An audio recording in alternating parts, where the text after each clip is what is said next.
Hey guys, welcome to live debate review. I forgot completely what we're even doing. I've got a lot of things going on tonight. Let me actually switch over to our screen here. So we're doing a debate review of Dr. Trent Dougherty's recent exchange with Tom Jump on what was the title of it again? What is the proper epistemology for religion? Which was a really I believe interesting. that's correct. Yeah, it was a really interesting back and forth. There were a couple things that stood out and that need to be clarified, and we're gonna go over some of that. But did you have any initial comments that you wanted to make? By the way, I can see your fingers all up in the screen there. I was adjusting the volume a little bit. For me, it was just it's a very different experience because I'm very, very accustomed to talking to atheists and reasoning together with atheists. But normally there's a little bit more of a shared common ground in terms of methodology and a shared depth of knowledge there. And so I found myself, just kind of really trying to figure out what was going on, honestly. A lot of it, which is fine because I really enjoy trying to figure things out. It's just that the atheists there was a lot of you asking sort of clarifying questions, like what do you mean by that? What are you actually trying to say? Because he didn't bring with him a sort of antecedent body of knowledge. I mean, one of the ways that academics delineate themselves sort of sociologically is by their bibliographies. Okay, the simplest way to tell the difference between disciplines or areas within disciplines is by the bibliographies. And he didn't really bring a bibliography. And so normally I'm accustomed to, understanding where the person is coming from in terms of what they've read, what their responses are to it, what they've taken in, what they've processed. But this seemed to be just sort of like sui generis. Just like I'd stopped a random person on the street and said, "Hey, what do you think about God stuff?" And they're like, "Well, I'll tell you what, here's, and that's not what I'm used to, which is fine. I enjoyed it, and I'm the kind of person that will talk to absolutely anybody about absolutely anything. But my favorite thing to talk about is anything regarding God and philosophy. And so I had a great time. I mean, I got a little overexcited, I think, maybe, but I had a great time because I like doing that kind of thing. So what did you hope to achieve in this discussion? And do you think that you achieved it basically? Well, my first and foremost goal was to just kind of come to the debate wanting to see if there was something that I could learn that I hadn't known before. So when I first started reading atheistic literature in high school, right after I got saved, it was to understand the other side, because I'm like, I know there's lots of people who don't believe in God, and I don't want to be one of these people who's not informed about what the other side thinks. And so after I became a Christian, I read a lot more atheistic stuff than I did Christian stuff to start with. Some teachers and mentors turned me on to C.S. Lewis and Peter Kraft and some other authors like that. But I actually spent more of my time reading, like one of the first things I read was Bertrand Russell's Why I'm Not a Christian, J.L. Mackey's Miracle of Theism, Freud's Future of Illusion, a bunch of kind of classic atheistic literature, because I wanted to know what the other side thought. I wanted to see if I was missing something. The Bertrand Russell-Frederick Kaufman debate, the John Hick book. And so I thought, well, hey, man, this is somebody whose views I don't know.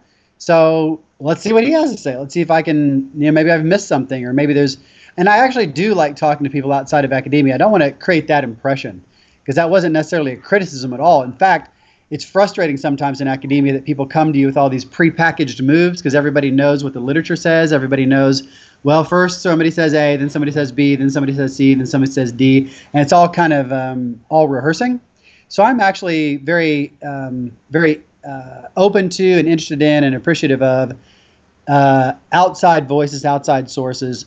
Philosophy, as Mortimer Adler said, is everybody's business. It's an inherently human endeavor. And so my number one goal was just to see if there was something I missed, see if there was something I could learn. Did that come to pass? Well, I mean, it was a successful experiment insofar as I was like, nope, not in this case. But the idea is to see if there's, something. Shoot. Am I still there? I got a lost connection. Yeah. Oops. Looks like he's gone. Oh, there you are. Now you're I might back. be yeah, I think I'm too far from my router. I'm going to come back inside. Yeah, no worries. Hey, guys. It's my kiddos getting their dinner. So, it was successful insofar as I got to hear an alternative perspective and see what I thought about that and see if the things that I knew and had learned would apply to that. And I think, the background knowledge I brought to it from the people I've read and what I've studied, they had all the resources there to handle what he was saying. Yeah, so lots of people that I was looking at comments and the sort of feedback that we were getting, not just on our channel, but on Tom's channel, because he uploaded a mirror of it to his. And a lot of people were commenting saying that Tom kind of seemed like he was out of his league philosophically in this one. What's interesting, though, is that Tom has had debates with guys like Dr. Josh Rasmussen, Ben Arbor, and I never really saw people commenting that he was just completely out of his league with these people. So I'm kind of curious, what do you think explains that? Like, why were they saying that in this case? Well, everybody's different. There's a lot of different personalities. My personality type is one. So obviously I'm very excitable, very frenetic in a lot of ways. I can think non-linearly. I can jump around.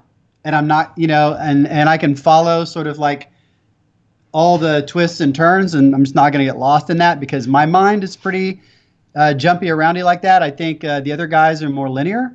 It's not a criticism. In fact, if anything, my way can be a little frustrating for people sometimes too.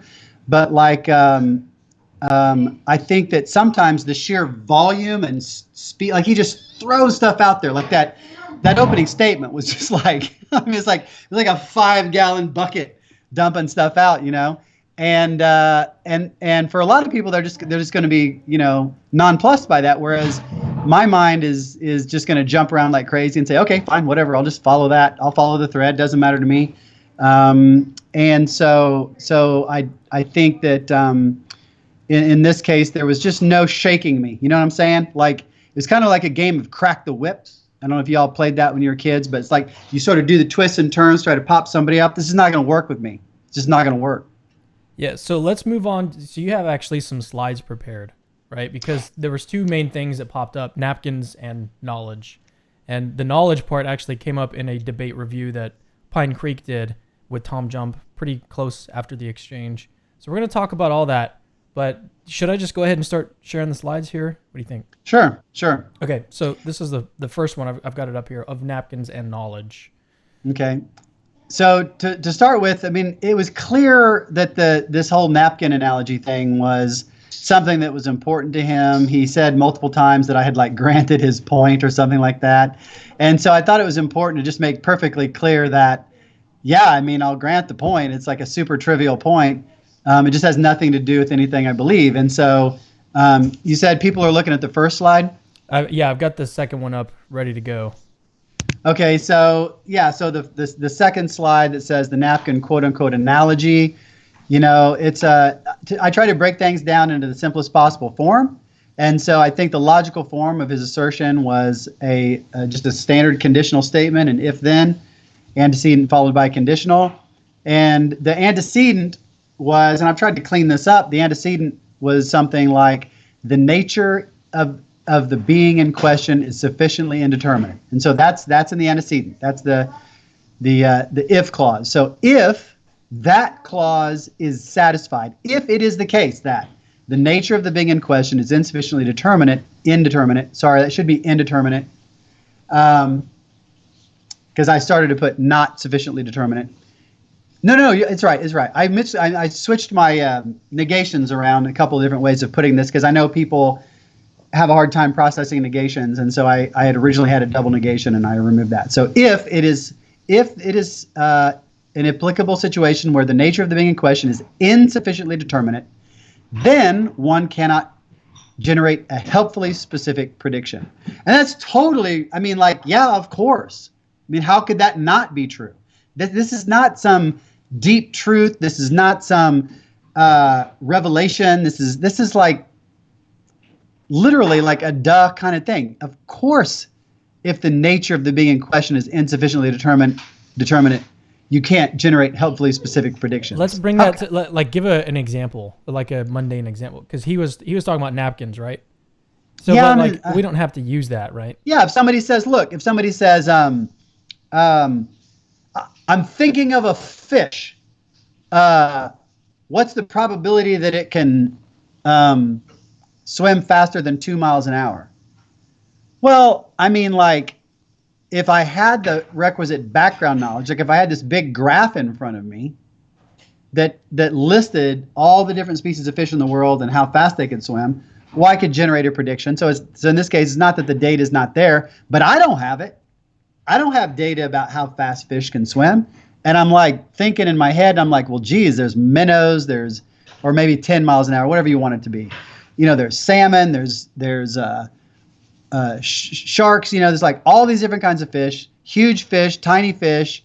And I don't have a clue about the distribution of achievable velocity for these things.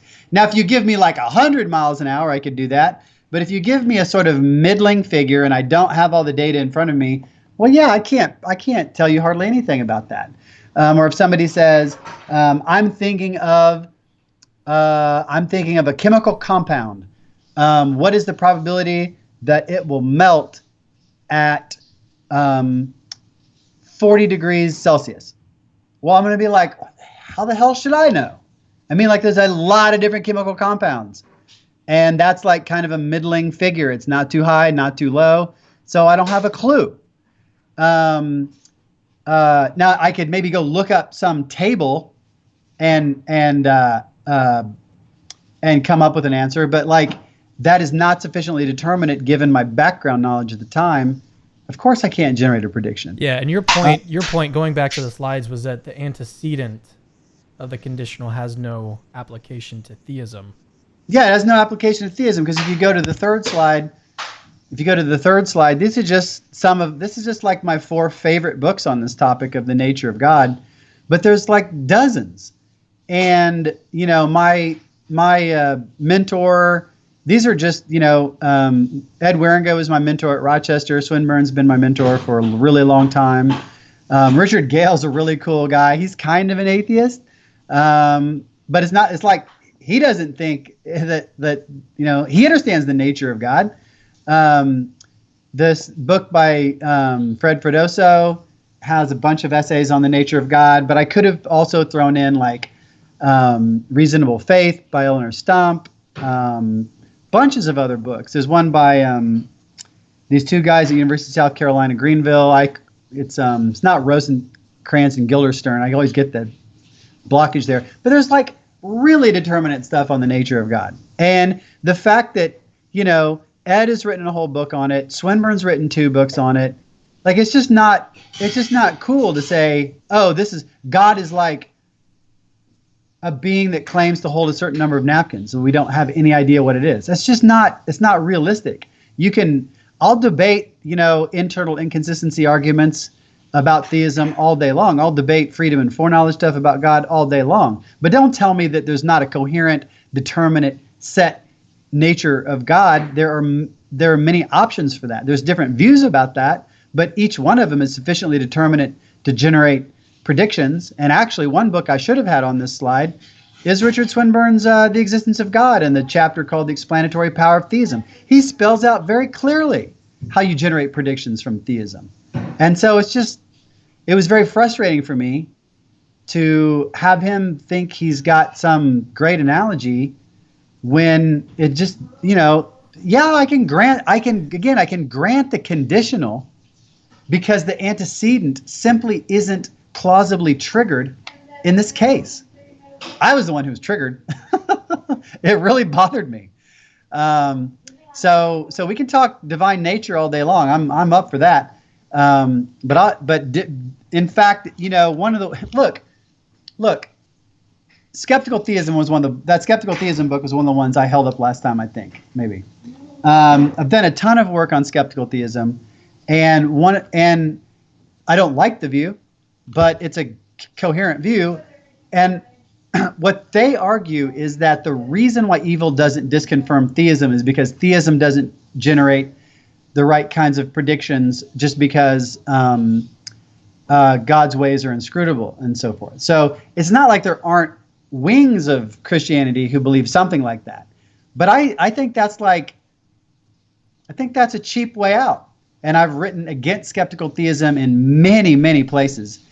And so the only way that the problem of evil can get off the ground, the only way that the problem of divine hiddenness, which is for me a species of the problem of evil, can get off the ground is by saying that theism predicts other than what we observe, that theism predicts that you wouldn't find hiddenness or that you wouldn't find evil. So any atheist who thinks that the problem of evil and the problem of divine hiddenness are problems for theism has to ipso facto grant that theism makes predictions. Otherwise, you couldn't falsify it. I mean, come on, you can't have it both ways.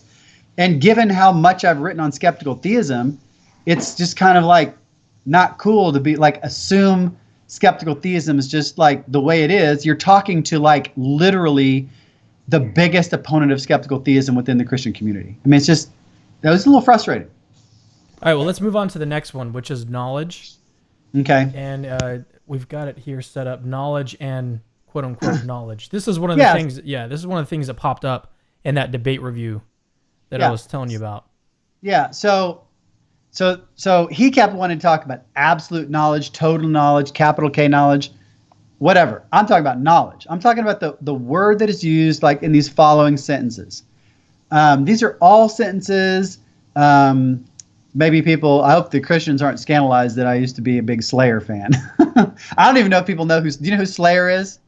Do I know who Slayer is? Yeah, I mean, yeah. I've heard of it. I don't know if I've listened to their songs. Okay. Yeah, I'm not recommending it. I'm just saying in grade school or junior high, I listened to a lot of Slayer. These are all sentences that we would know what was being said here, you know? And it shows the breadth. It shows how, can people see me, by the way? I'm gesturing like crazy. Oh, no, I have it on the slide right now. That's fine. I didn't know if you could do picture within a picture. I could probably make that. No, don't worry about it. I just wondered. Yeah. This shows how elastic the word knowledge is. It can apply to a lot of different things, and it can apply to a lot of different degrees. Sometimes it's pretty weak. Sometimes it's pretty strong. Sometimes it's about things up close. Sometimes it's about things far away. But it doesn't matter. These are not equivocations. These are just ordinary language statements that everybody understands. And so my point was, yeah, you can know that God exists, and you can know lots of things in science. And knowledge is, let's go to the next slide, slide 5. I do believe that knowledge is approximately justified true belief. Again, Gettier was my philosophical grandfather, the teacher of my teacher, and that's a literature I know really well, and it did get kind of out of hand. But a simple view like this, which is similar to Richard Feldman's view in his wonderful Prentice Hall textbook on Introduction to Epistemology, is the justified true belief view really isn't far off, because basically it's justified true belief that's properly based, and properly based can encompass proper function, no degenerate causal chains, no deviant causal chains, things like that. And so I think that fourth clause can easily, and you can include reliability and properly based. So I think that if you have an ecumenical understanding of what it is to base a belief on the evidence, then the justified true belief view of knowledge is approximately correct. And so notice that clause 2 is that P is true. And so knowledge claims are claims about the world. Now, if you go to the next slide, slide 6, fallibilism, knowledge as we saw it on slide 4, just the ordinary notion, does not require certainty. It does not require infallibility or any other sort of absoluteness, such as incorrigibility. Some absolutist views of knowledge hold that, like, you only know that P if it was impossible to believe that P when P was false. All sorts of things like this. None of that is necessary for knowledge. Those are, when you have knowledge plus that, that's awesome. Certain knowledge would be awesome. Infallible knowledge would be awesome. Whatever, however you want to absolutize knowledge, that's awesome. But those are species of the ordinary version, okay? So if knowledge is approximately justified true belief, then one species of knowledge will be justified true belief when the justification is as good as it can possibly get, okay? So quote unquote absolute knowledge, knowledge that is infallible or certain, is going to be a species of knowledge. So Descartes was fixated on this species of knowledge because Descartes, I actually think, granted that we had lower grades of knowledge of ordinary things, but for some reason Descartes was totally caught up on, no, he wanted absolute knowledge. He wanted infallible knowledge. He wanted knowledge that couldn't be doubted. Okay, fine. Maybe you can have that. Maybe you can't. But you don't need it to have knowledge because that's not what knowledge is as such. And the person who, spelled this out better than anybody else, I think, was Roderick Chisholm, who was, again, one of my philosophical grandfathers. And then again, I mean, Tom got Chisholm just like bass backwards. Chisholm was really clear that knowledge was something that you could have that was about the world. It was directly about the world, but it was mediated through appearance states. So Tom kept talking about the noumenal and the phenomenal, which is a bunch of fancy language. It's just all about appearance and reality that goes back to Plato. And yes, appearances can be deceiving, but skepticism is only true on the assumption that knowledge needs these absolute properties. And Chisholm did a great view of showing that you could have a view of knowledge based on evidence that consists in certain kind of appearance states, and that was no problem. So yes, sometimes appearances are misleading. Appearances can be misleading. You can never absolutely, positively, in all ways rule out that some appearance, at any given appearance, is somehow misleading. So what? So what? I'm a fallibilist. I believe that you can have knowledge without certainty, without infallibility, without incorrigibility, and that we do so tons and tons and tons and tons. Lots of things we know. But as I stated, we can come away from these slides if you want to now. But even though I'm not a skeptic, I do think we can have knowledge of all kinds of things. As I said in my opening remarks, where I was beginning was as a kind of probabilistic evidentialist. At the end of the day, I don't need knowledge for anything. I think the world is knowable, and I think it's awesome that it's knowable in the real broad sense that Linda Zagzebski talks about, or she calls it cognitive contact with reality. But at the end of the day, all I need really is, how probable is some hypothesis on my total evidence? Do I know it? Well, you can argue about knowledge all you want, but I do have sufficient evidence to have this high degree of confidence that it's so. So if you tell me, oh, well, do you know that humans and chimps have a common ancestor? I'm going to say, yeah. And then if you want to go, but do you capital K know that it's a capital T truth? And maybe we're in the Matrix. I'm going to be like, whatever, fine. On my view of knowledge, my fallibilistic common sense view of knowledge, we've absolutely got knowledge, and knowledge is cool. My point was, if you want to fixate like Descartes on this special species of knowledge with some sort of absolutistic property, I'm going to say, okay, have that discussion over there, and I'll stick with the primary discussion of how probable is this on my evidence, because ultimately that's all I need. Yeah, I think that's really important. I hope people see the point there, because that was one of the things that Pine Creek pointed out in his debate review, which was silly. I mean, he's just looking for something to either make fun of, or it's not a serious criticism. What's up, buddy? Who is this? This is Sam. He's my younger boy. Yeah, your twin. My twin. Hey, Sam. Say hi to everybody. He can't hear me, I guess, because of the headphones. Oh, that's right. But yeah, no, I mean, I understand how once I started, that the move away from knowledge was just a rhetorical move. Yeah, it was a rhetorical move. Yeah, and so to put them back and forth is just to completely misunderstand the context, misunderstand what's being said, and it's a sort of rhetorical. Yeah, again, I mean, say, if I made another slide, it would be a conditional again. It would be like, if you think that knowledge requires absolute certainty, et cetera, et cetera, et cetera, then I don't care about that. If you're talking about ordinary knowledge, like the knowledge that that you attribute when you say, you're talking to Trent Dougherty, and the knowledge that I attribute when I say, I know that's my son, and that I know I have hands, and I know that it's, twilight. Like, if we're talking about that, then that's awesome, because that's just cognitive contact with reality. That's just properly based, justified, true belief, and that's awesome. And it's great that we can have true belief that's justified. That's not just random. It's great that our minds in the world can mesh like that. It's incredible. It's incredible when we have truth, when our minds conform to the structure of reality. But if you think knowledge is some other thing, some like thing you got to have a guarantee for, I don't need a guarantee. In the words of one of my other philosophical grandfathers, Richard Foley, we're working without a net. It's a wonderful epistemology book called Working Without a Net. Okay, fine, whatever, I don't care. Yeah, so at this point, we're going to move into Q&A with the audience. Awesome. So just to let you guys know, if you have a question for Dr. Trent Dougherty, leave it in the live chat right now. And also make sure to tag me at Capturing Christianity so that I can...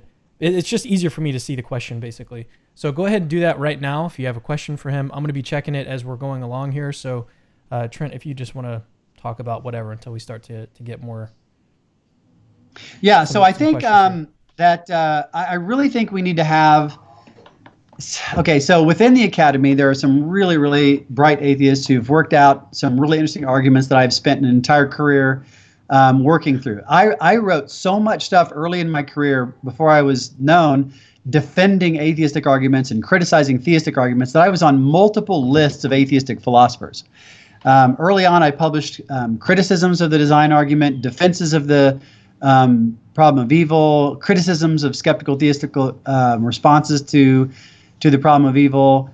So when I would talk to Paul Draper, Eric Wielenberg, Brad Monton, Bruce Russell, people like that, these guys, Michael Tooley, these guys really thought through their stuff. But, I'm telling you, academics don't like talking to regular people because they think basically they're too good for that. Yeah. And so we've got these two worlds where academia is just full of people that are so anxious about their image and all this stuff so much that it's if they appear on screen, split screen with some guy that doesn't have a PhD, well, that just it takes them down. And I think the result of that has partly been that the atheistic community online is just, it's not the best atheism that's out there. And so I really think that it'll be a good thing if we can, if we can get more interaction, if we can get more, I want to see the debate. I want to see the level of debate raised, because it's not again, I'm not certain. The problem of evil bothers me sometimes. Problem of hiddenness bothers me. I puzzle over certain attributes of God, things like that. And so atheists are good people to talk to help me think through those issues. But we got to get away from just shooting from the hip. We've got to get, I want to talk to the best atheists out there on the internet. And I will be calm. I will be respectful. I will be careful. But man, we got to raise the tenor of the debate. All right, well, let's get to questions here. I've got a few in the queue, and I'm just going to copy one last guy over here so that we can begin this section for real. So this one is from Samuel Park. Hey, Trent, how personally confident are you that God exists? Do you have doubts? Okay, so I used to be a fact about me that was pretty well known for a while, so that some people thought was cool and some people thought was dumb and some people thought was weird. I had a spreadsheet to calculate my credence in theism. Because here's one of the problems. Humans are not very good at summing probabilistic arguments. They're not very good at weighing the cumulative force of multiple arguments. And so what I discovered was when I would estimate my probability, when I would just report my intuitive confidence that God exists, I was probabilistically incoherent. It wouldn't add up. It's because it's if you're 0.9, if you think one argument provides 0.97, another 0.98, another one 0.82, whatever, when I put it in the spreadsheet and I just said, okay, and actually what I did was I just put in the premises of all the theistic arguments.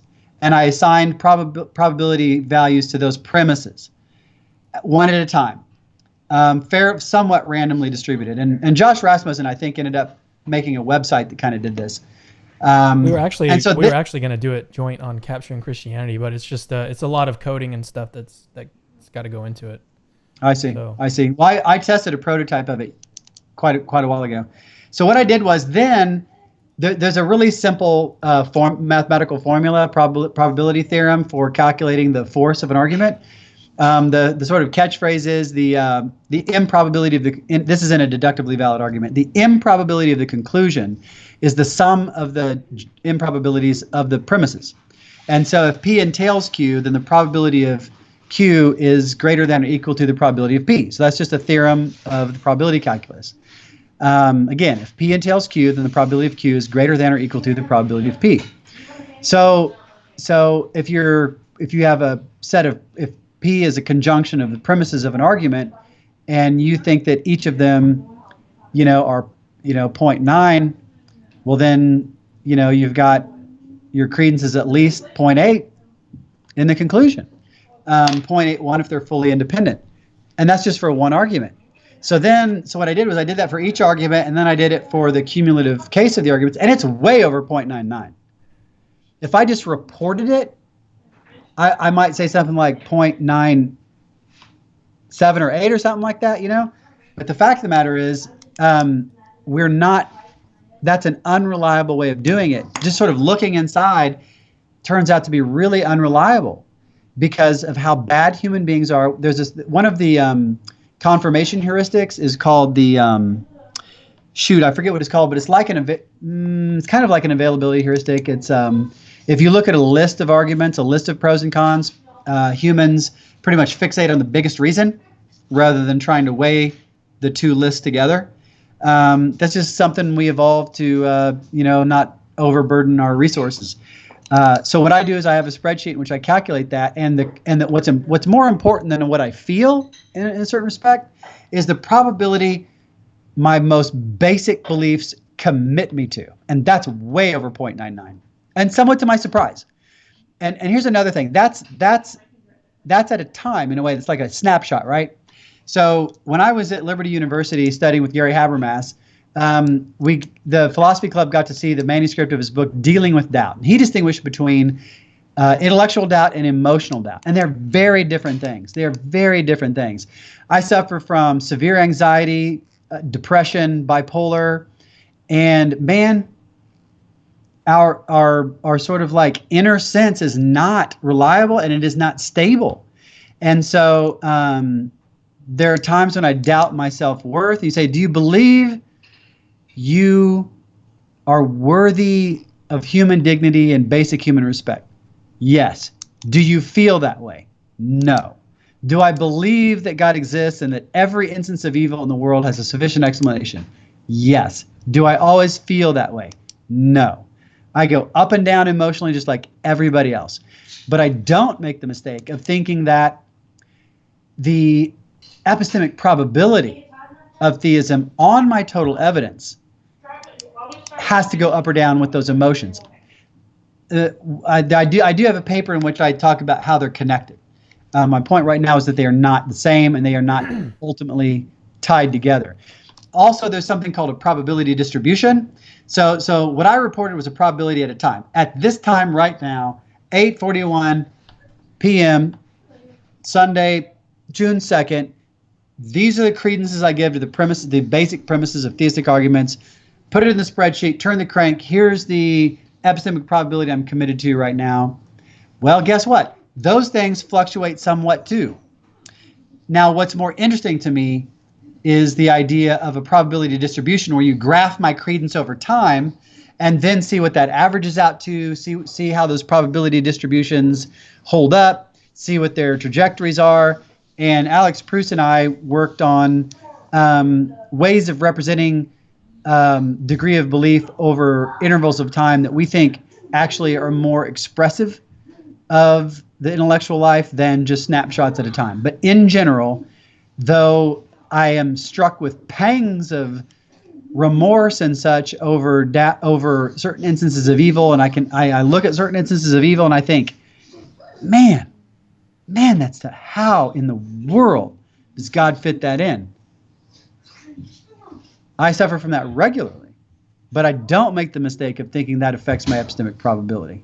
All right, well, let's move on. And also keep in mind that we have a bunch of questions in the queue. Yep. So the shorter answers are better. Okay. All right. Here's the next one. Joshua Vincent Perella. Question for Trent. What form of evolution do you believe in, and why did you come to that conclusion? What evidence? Just curious of your side.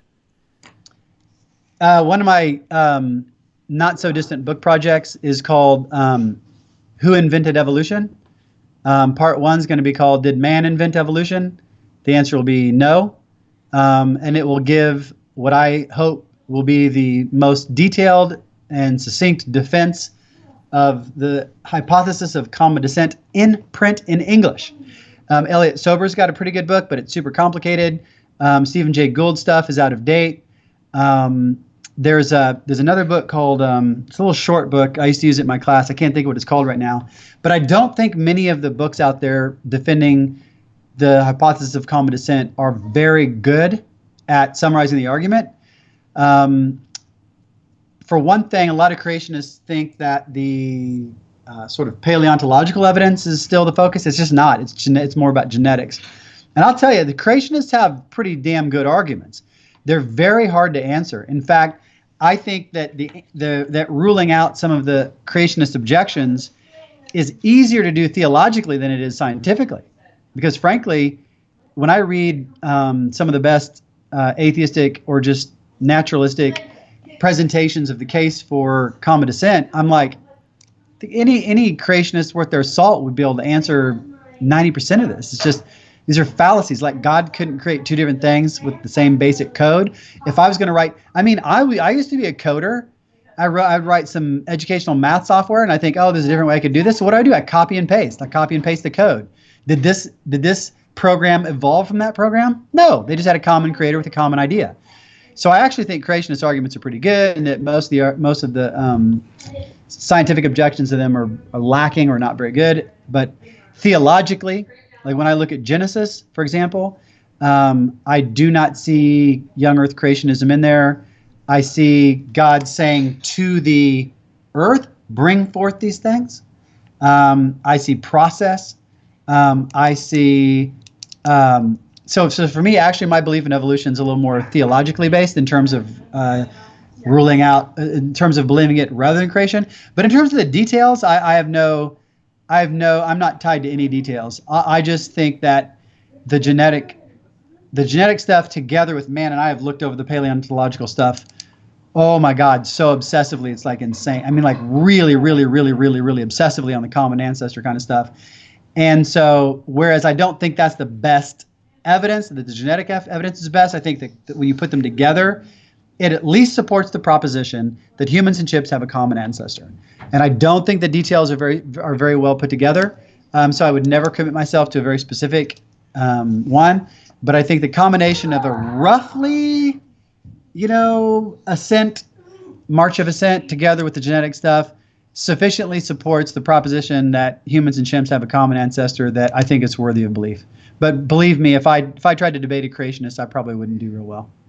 Okay, so moving on. This one is from Matthew 1, and he wasn't... I don't even think this is really a question from him, but I think it was interesting, and maybe you can just comment on it, and it'll sort of solidify what we talked about with the knowledge stuff.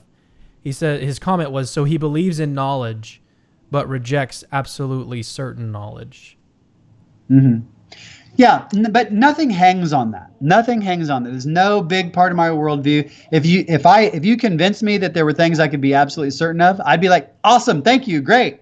I just happen to suspect that there isn't anything that we can be absolutely certain of.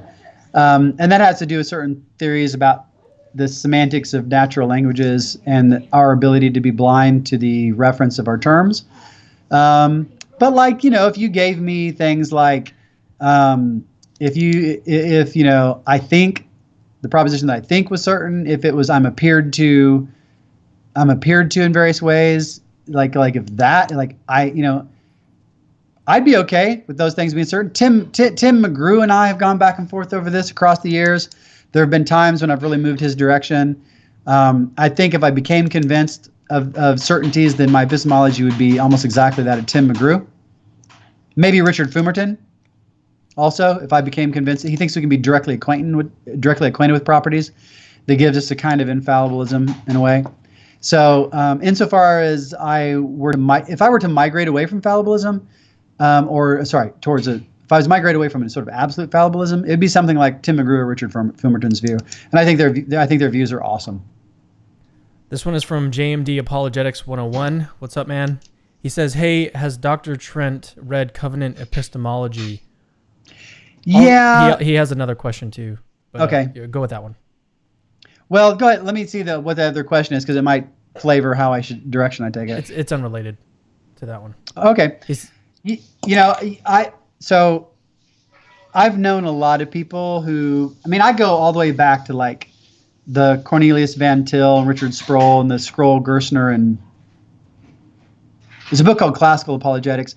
So, man, in the 90s when I was at Liberty University, we were debating a lot of this kind of various forms of presuppositionalist epistemology. And I think there's some insights there. I was a Norman Geisler student, and I think his book, Christian Apologetics, the section 1 on methodology, has the best sort of classical evidentialist apologetic that gives covenant epistemology its due. And so I just, at the end of the day, for me, I'm a Lockean insofar as I think, look, okay, fine. If God said it, then it's certain. If the scriptures are inspired, then I can trust them. But I can't use scripture to come to the conclusion that scripture is infallible. I've got, at some point, I start, people are going to hate this, but I start from the same place Descartes does. I start from, I'm a consciousness. I open my eyes and stuff comes in, right? I'm a personalist. We all have our own starting points. And nobody is born with like belief that in the infallibility of scripture or whatever. Everybody starts with a worldview that is basically folk psychology. And then somebody comes along and says, hey, have you heard that God loves you and has a wonderful plan for your life? And I'm going to be like, oh, really? Tell me more about that. And the only thing I'm going to have to assess that is everything I had before that, going into that. And so there's just no getting around that.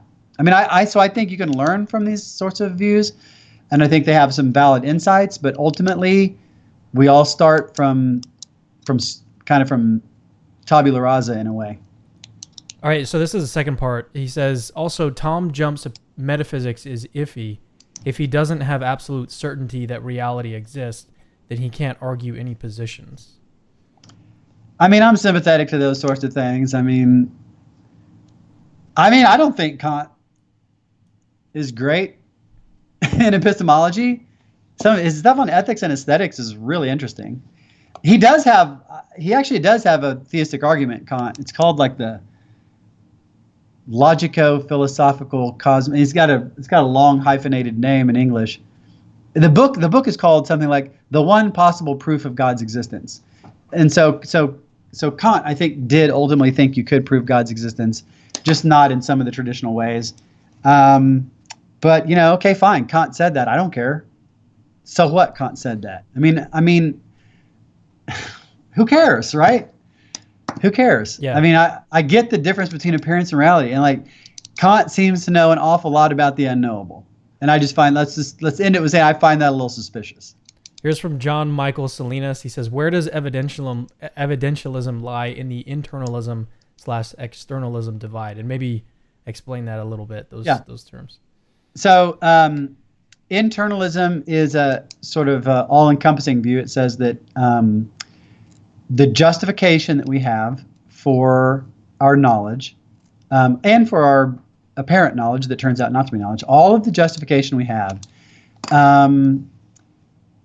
is or is ultimately consistent or based on, in philosophy we'd say strongly supervenes on, which basically just means it all comes down to some sort of mental state. Okay? Whereas externalists will say no, there are at least some factors that contribute to justification that are outside of the head completely. One of those, just to give an example, is the proper functional type view. Proper functionalism is one species of reliabilism, which is one species of externalism. But I think it's for a theory of knowledge, I'm fine with it. For theory of justification, I think it's like changing the subject. I think it's perfectly obvious that the whole history of thinking about the justification of belief up until D.M. Armstrong's book on the nature of knowledge and early Goldman in the 60s. I mean, up until that point, it's perfectly obvious. Everybody's talking about our evidence. Like, how do you know? You add up your evidence. And processes taking place outside of the brain or whatever, outside of the mind, are just irrelevant. So I just think externalism really changes the subject.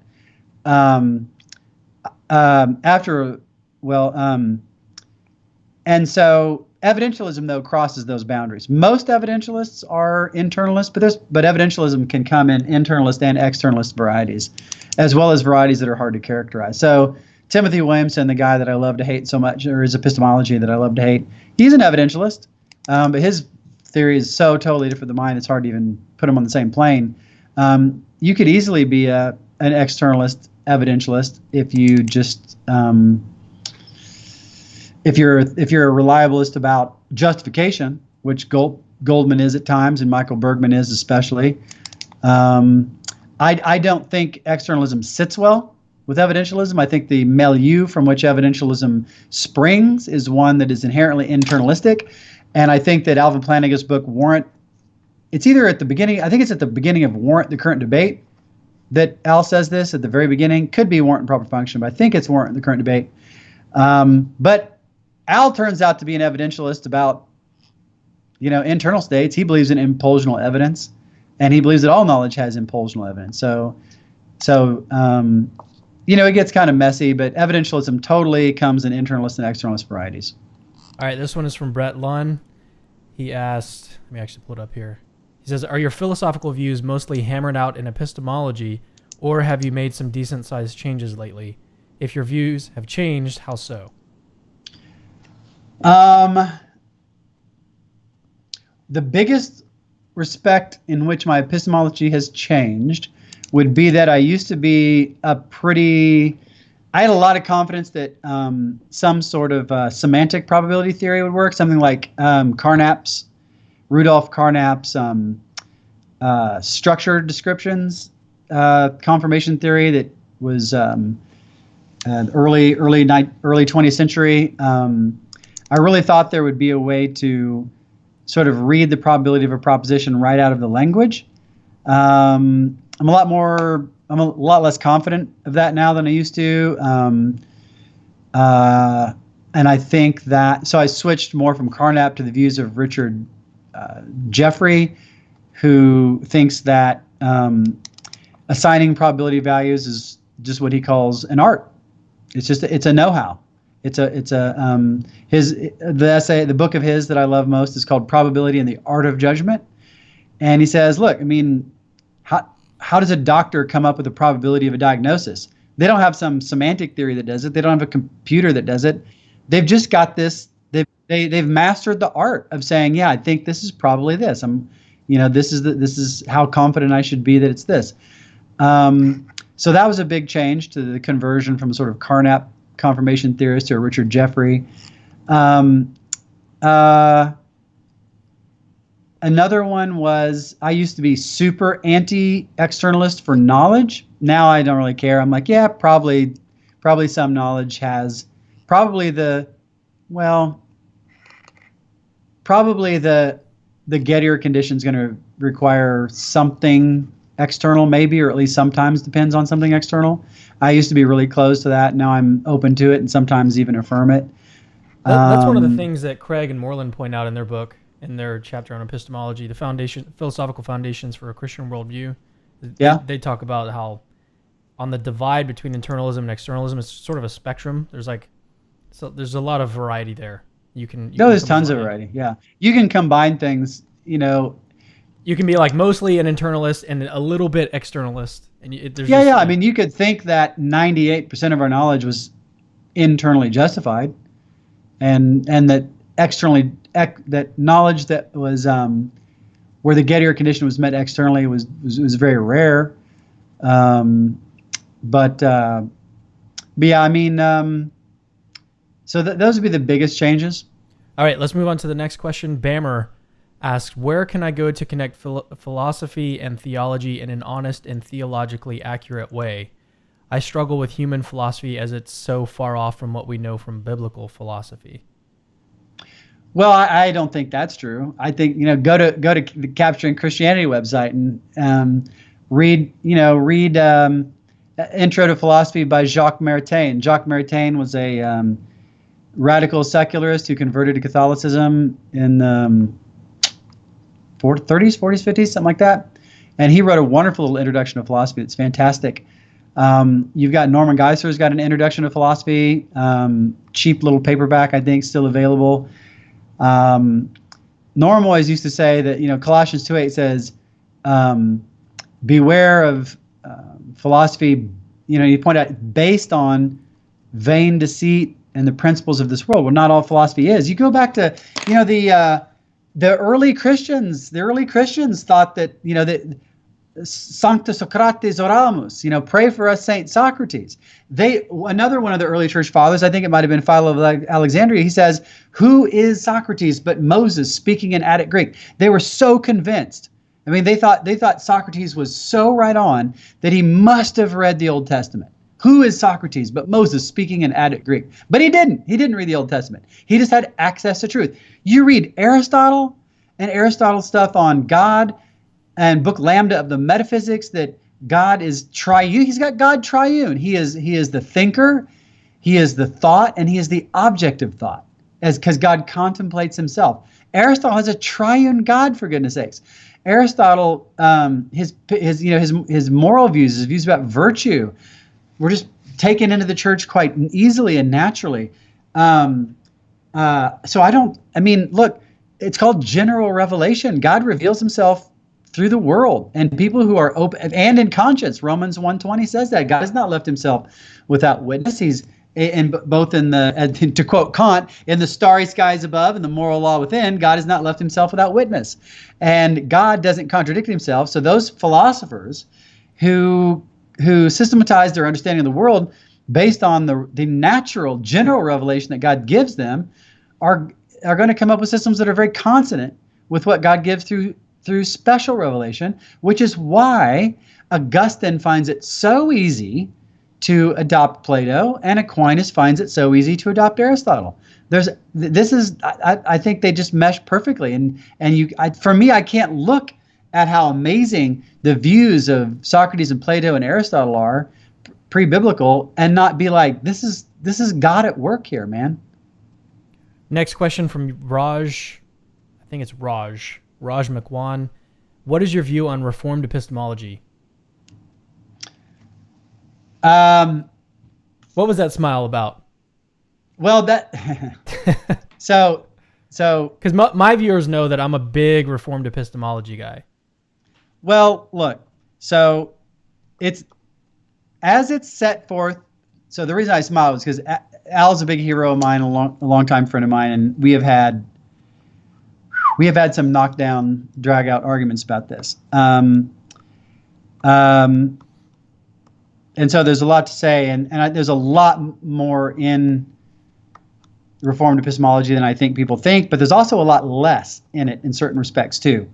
So, for example, nowhere does that 1983 or 1984 book with Alan Nick and maybe one other person, knowledge, belief in God. It's the little yellow paperback, little cheap Notre Dame paperback, I think. The early stuff, like the Reformed Objection to Natural Theology and things like that, I think those are non-starters. There's no, within the work on Reformed epistemology, there's no explanation given of the details of the design plan, how the design plan takes the input of natural revelation and converts it to the output of belief in God. Okay? There's nothing specified there at all. And I've got a paper with a former grad student I think it's called Reforming Reformed Epistemology. And I know that Duncan Pritchard wrote an article by that same name, but we have a different subtitle. Was that with Tweed? No, that's the Philosophy Compass article on religious epistemology. No, your co-author there. Was that Chris Tweed? Yeah. And I think that one shows very carefully that Al's using the word evidentialism in a way that's completely different than the way evidentialists use it. He uses it to cover arguments. We only use it to cover like states. So you can be an evidentialist in epistemology without being an evidentialist in his sense. And we lay this out very clearly in the Philosophy Compass article on religious epistemology. Also, this other article, which I can send you, called Reforming Reformed Epistemology, shows that you can give Reformed epistemology an internalist exegesis, because nobody within the world of Reformed epistemology explains the mechanism. And so it's actually quite open to being given an internalist view. And it was that, I don't know where that book went, but my most recent essay on evidentialism and believing in that book, Believing According to the Evidence by Kevin McCain, both Mike Humer and myself talk about an internalist account of immediate inference, okay? And so if you combine an internalist account of immediate inference with the structure of Reformed epistemology, they fit together just fine. And so, like when somebody says, what do you think of Reformed epistemology? I'm tempted to say, it's great in its internalist form. Yeah, I think that's pretty much right in terms of like, you can paint Reformed epistemology in an internalist way. I mean, I don't really see any way that you could get around that. The way that like Dr. Andrew Moon, he's become somewhat of a friend of mine. We go way back. Yeah, he's so awesome. Way back. He's so awesome. He actually came onto my podcast. We did a 2-part series on Reformed epistemology. He doesn't think that there is any epistemological principle currently defended that is incompatible with Reformed epistemology. He's broadly construed Reformed epistemology as the view that belief in God can be rational apart from arguments. Like you don't. Yeah, sure. I don't. And see, that's one of the things that we point out in this Philosophy Compass article on religious epistemology is, yeah, that's of course that's true. I mean, it's like it's when you how anybody ever thought otherwise is just beyond me. Yeah, well, Richard Swinburne, I also asked him in an interview. He calls it rightly basic belief. Swinburne calls it rightly basic belief. And in his 2001 book, Epistemic Justification, he just uses a different term than Al does, but he calls it rightly basic belief. And yeah, I mean, anybody can think that's the case. So hardly anybody's as internalist as guys like me or Richard Swinburne are. Well, now this raises a really interesting question to me, because you also defend the view that like all of our reasoning, it ultimately reduces to some kind of like Bayesianism, right? So it almost is like an argument. Well, that gets into this issue I said before of like immediate inference, or subconscious or unconscious inference. There's all sorts of calculations and unconscious reasoning going on beneath the surface that isn't available to the conscious mind under normal circumstances. So you can find yourself, I mean, I actually wrote my sort of like senior thesis for this at Rochester. I forget what it was called. It was like my last, some sort of like PhD capstone essay before the dissertation. Can't remember what it was called, but I wrote it on this. And one of my examples was you come into the kitchen and you walk through the garage, you see the trunks up in the car, there's some bags in there. You walk into the kitchen, you see cabinets open and all these bags on the floor. And but you're also talking on the phone. And then you just go, oh, she's been to the grocery store, right? You don't go through any conscious reasoning whatsoever at all. That is an immediate belief. But it's crazy to think that the genesis, the etiology of that belief wasn't the result of subconscious calculations and inferences. You were taking in this information. You were taking in the trunk, the bags, the open cabinets, all this stuff that was all available to your unconscious mind, and your unconscious mind can put two and two together on its own. And that reasoning, when we reason through things like doing a geometric proof or something, all we're doing is we're sort of like opening up the black box and saying, okay, well, let's do this with the lights on now. Let's do it focusedly. When I'm walking down the street, so I'm a big runner, and I love to run after the rain, but I'm avoiding all these puddles, even though in my head I'm writing a philosophy paper. I'm not like, ooh, there's a puddle, avoid that. There's a puddle, increase my stride, contract my stride, to the left, to the right. No, my brain is doing all that for me. But it's crazy to so it's basic, it's immediate. It's not consciously based on anything else. But that's different than saying, that's not to deny that it's got an inferential structure within the mind. Those are two totally separate things. And I think that's been really deeply neglected in epistemology. And in this last book here it is. In this wonderful book by one of my favorite contemporary epistemologists, Kevin McCain, also a wonderful human being, Mike Humer and I just completely independently write like the very similar idea about immediate inference. All right, well, let's move on to, we have two more questions and then we're going to close this out. So this one is from Benjamin Rush. Hey. Yo, you know him. I do know him. Oh, awesome. He says, very nice guy. He said, very nice guy. Trent in dialogue said Tom Jump resembled Mackey/logical positivism.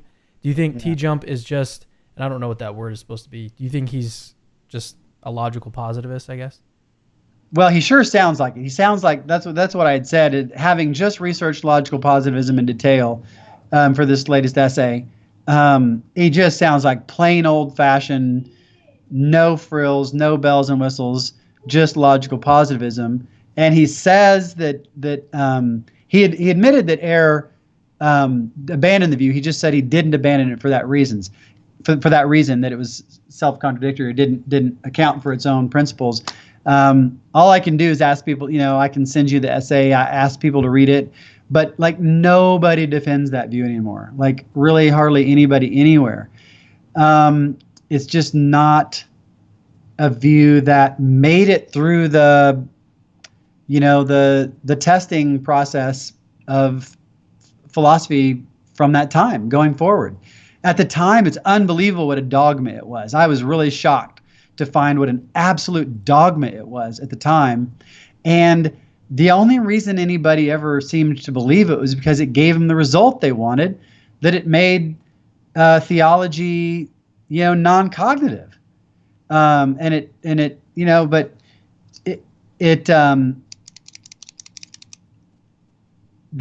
just going to town on that pen. Oh yeah, it's pretty bad. But I mean, like, the fact of the matter is, I don't know anybody in contemporary epistemology who thinks that those two sources, sort of things that are true by definition or conceptual truths on the one hand, and 5 sense perception sources on the other, can account for our knowledge that we have of the world. It can't account for psychology. It can't. I mean, like, how about the proposition that I believe that you're wearing a Mickey Mouse t-shirt, or I believe that how about the belief that I believe that? Not that you are, but how about my belief that I believe that? It's not from one of the 5 senses. That's it's classic Mickey, man. That shirt's seen a few wash cycles. Just a couple. My son loves this shirt. Tonight, we were talking about it tonight. I've held on to things for that very reason. But like, my belief about my mental states doesn't come from the 5 senses, nor is it like true by definition or some sort of conceptual or mathematical truth. I actually do think you can get testimonial belief out of that, but ultimately, like, I don't even think you can get logic out of that, because that's why I try to hit him with Lewis Carroll's Achilles and the Tortoise. What was Lewis Carroll's? It's called Carroll's paradox. I don't even think you can account for knowledge of logic that way, because you can't just say, oh, I get logic for free because it's true by definition.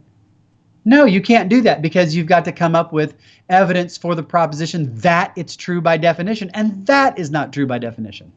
So I just, logical positivism did not provide the foundational resources to support the knowledge structures that most people think we have. And so it was abandoned. And anybody who dredges it up or anything close to it is moving backwards. All right, let's move on to the last question. This one is from Elliot Hopkins. He says, I understand knowledge to include some aspect of certainty, while a reasonably justified belief accounts for the fact that we can't have true certainty. Is this a flawed understanding of knowledge? So I think so for sure, because, people who try to attribute certainty to knowledge, it's very puzzling to me. Because again, I go back to like a Chisholm kind of case and go back to that slide with things that we say we know. There's all kinds of things that we have no problem saying we know, that there's no way we can be certain of. I mean, like when a doctor tells me, when he says, that tumor is benign, he's telling me what he knows. He's telling me what he knows, but he can't be certain. He can't be certain, but he knows it. I know the sun's going to come up tomorrow, but how could I be certain of that? I know. Yeah, I mean, maybe God annihilates the sun. Yeah, who the heck knows what's, that anything could happen. I know my name's Trent, but like it's not absolutely certain, because like people discover that they find their birth certificates and they're like, oh my gosh, my parents just called me this all my life. My son, the little guy that was here, that I said his name was Sam, that's not on his birth certificate. His birth certificate says Benjamin Ulysses Seamus McDonald Doherty. We thought he was going to be twins. We didn't want to pick the name, so we gave him both. Actually, it doesn't say that on his certificate because it wouldn't fit. But his name's not on there, so there's all sorts of like scenarios. Look, people, there are surprises in life. There are surprises in life. And very rarely can we be certain, but we know lots of things. So there's no way that knowledge entails certainty. So what any closing thoughts on your discussion with him? And I mentioned this in the exchange, but if you're watching this and you want to have Trent on, like he's open to doing more debates and open to going on more channels and stuff. So, but yeah. The more intense, the better too, because what I really want to do is I like having my views challenged, because that's how I stay sharp.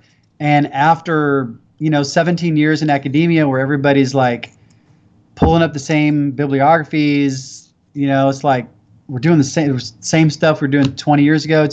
Academia is extremely conservative, because you can't get anything published unless you go through all this whole history of like, here's what the big dogs today are saying, and here's what I think about that. And then you add like this tiny little, like I've literally, when I was teaching professional writing and philosophy, I'd point out that some of these papers that were 8,000 words long would have like 500 words of original thought.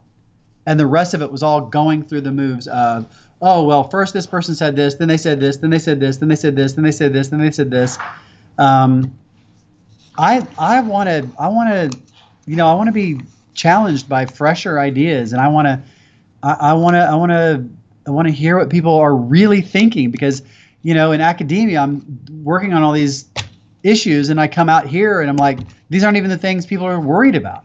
So I want to do as much of this as I can, frankly, because it's very refreshing and exhilarating.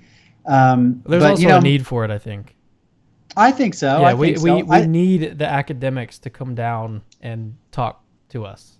Or in a way come up, because they're in this like depth of like, it's the ivory tower symbol. I guess that is up, but it's more like circling the wagons and like, we're too good to talk to you. And I was just as guilty of it. I was